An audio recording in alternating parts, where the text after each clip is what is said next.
from a lot of struggles. My parents didn't have a lot, but we had a lot of love.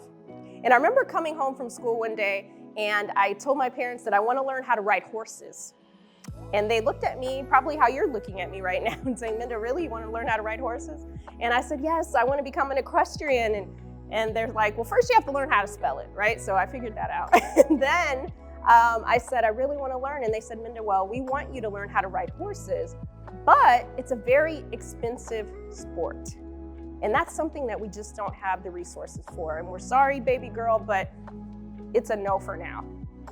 And I was really disappointed because I wanted to learn how to ride horses. And I went back to my room that day and I sat, and at this time I was about 11 or 12 years old, just to give you kind of a context of where I was and what I was doing at that time.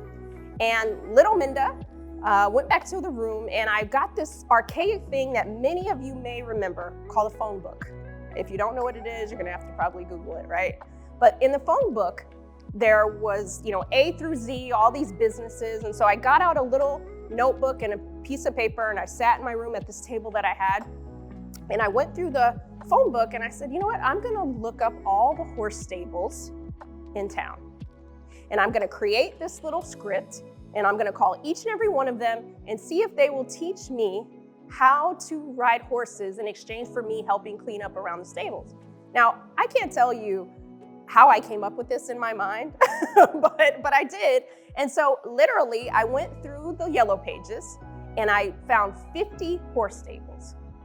And I had my little script and I picked up the phone and I started making my way down. And each time I asked, I got a little bit better. Again, asking for what we want in the workplace is a muscle that we have to learn to flex. And I started off a little shaky on those first couple of phone calls. A lot of people were answering the phone like, girl, get off my phone, quit playing with me, right? They thought I was prank calling, right? This kid calling, asking how to ride for a bartering system that I didn't even understand how that worked at the time.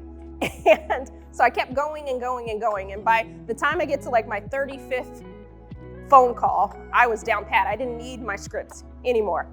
But those no's kept coming. Those no's kept coming. And I realized even at 12 years old that I can't control what someone else says or does, but I can control how I show up for myself. And that's something that you can do too. That's the part of this self-advocacy equation that you can solve, how you show up for you. And so I get to the 50th call. A woman answers the phone and she says, are you playing on the phone, little girl? And I said, no. My name is Minda and I want to learn how to ride horses. I would love to come and learn how to ride in exchange for cleaning up around the horse stables. And she says to me, okay, well, why don't you come this week and we'll teach you how to ride and you can clean horse poop. And I was like, okay. I mean, I am asking for this and this was the exchange, right? And I was super excited. She gave me a chance. She said, I've never had a 12-year-old call me on the phone, and because you did that, we want you to learn how to ride too.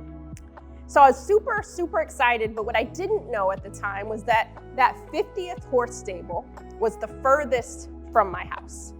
And we had a little car insecurity at the time, so it was gonna be even harder to try to get there. But I realized that I had the one piece of the puzzle. So I went back to my parents and I said, that conversation that we had, I found someone who's going to teach me how to ride horses.